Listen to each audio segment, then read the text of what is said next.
Tiene la palabra asambleísta Vanessa Fajardo.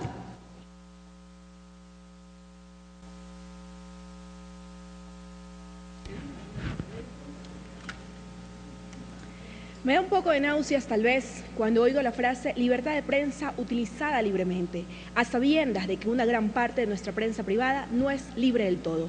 Halo Wilson. Muchas gracias, presidenta, compañeros y compañeras, ciudadanos y ciudadanas. Quise empezar mi intervención con esta frase que recoge la percepción no solo de quienes pertenecemos a la Revolución Ciudadana, sino de todo un continente que ha visto cómo la prensa ha marcado los ritmos de la democracia y de los mercados.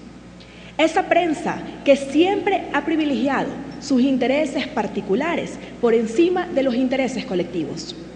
Así que si la Sociedad Interamericana de Prensa pretende exigir algo, primero que digan las cosas por su nombre. El pueblo ecuatoriano debe conocer que esta Asamblea General de la Sociedad Interamericana de Prensa, que se lleva año a año, no es la reunión de expertos de comunicación, mucho menos es una reunión de periodistas, es la reunión de los dueños de medios impresos. Sí, de empresarios que velan por sus capitales y no por la libertad de prensa. Sepan ustedes, queridos compatriotas, que este organismo no solo se financia a través de medios propios, sino también de fundaciones opositoras que ven a los países progresistas como una amenaza a sus intereses corporativos.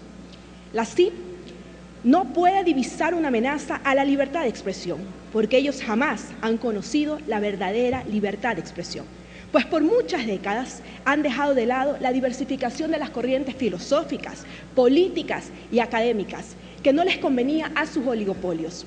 No nos engañemos, para este grupo de amigos dueños de medios impresos, la libertad de prensa es igual a la libertad de empresa. Defensores del status quo elitista, donde no les interesa la dignidad del ser humano o los problemas de las naciones. Como Estado ecuatoriano, debemos rechazar estas resoluciones que adoptan estos organismos que siempre estuvieron acostumbrados a imponer sus políticas, yéndose por encima de la soberanía de los gobiernos. Pero señores, Latinoamérica ya no está en aquellos tiempos. Ahora, la bandera de libertad camina junto a la espada de Bolívar, recorriendo todo el continente. Y sepan que mientras en el Ecuador tenga un gobierno firme y revolucionario, haremos respetar nuestra independencia y soberanía. Pero compañeros, tampoco hay que ser ingenuos. Las resoluciones de estas organizaciones no son casuales, ni mucho menos aisladas. Es parte de una campaña sistemática, calculada y bien pensada, que tiene el capitalismo por conservar el orden mundial. Ese orden mundial inmoral que muchas veces lo ha denunciado nuestro compañero presidente, donde los capitales son más importantes que el ser humano. Pero no es extrañarse que a sabiendas que sus resoluciones carecen de legitimidad, pretendan exigir cualquier cosa que se les ocurra y respetando a los estados.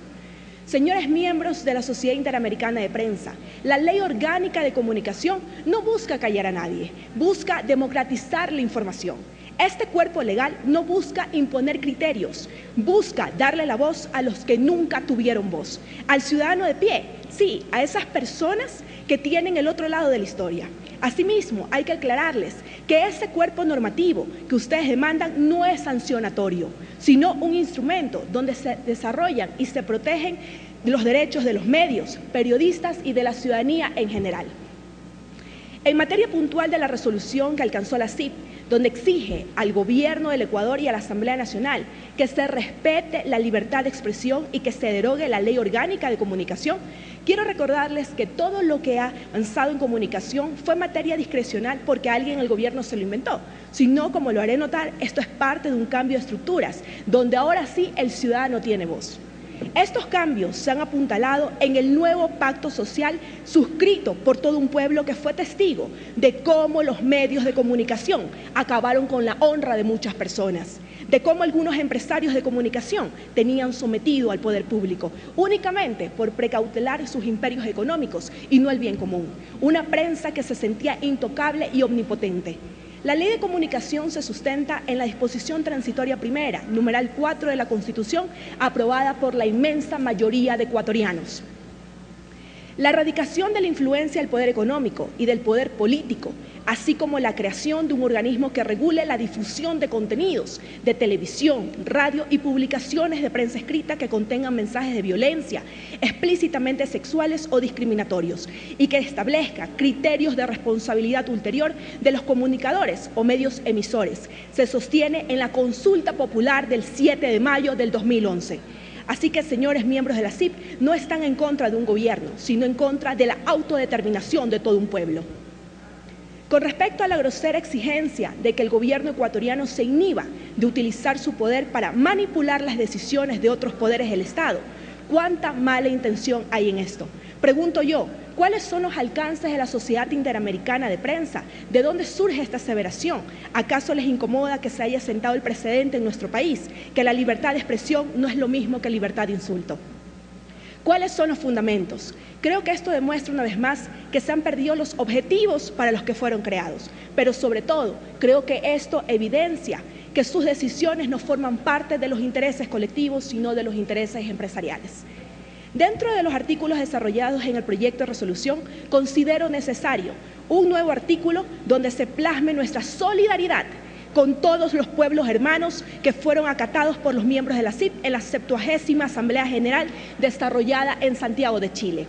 Esto en concordancia con el artículo 4 de la propuesta que plantea hacer un llamado a los gobiernos de América Latina para unirse y enfrentar decididamente todo acto atentatorio o violatorio a las normas y principios que rigen el derecho internacional.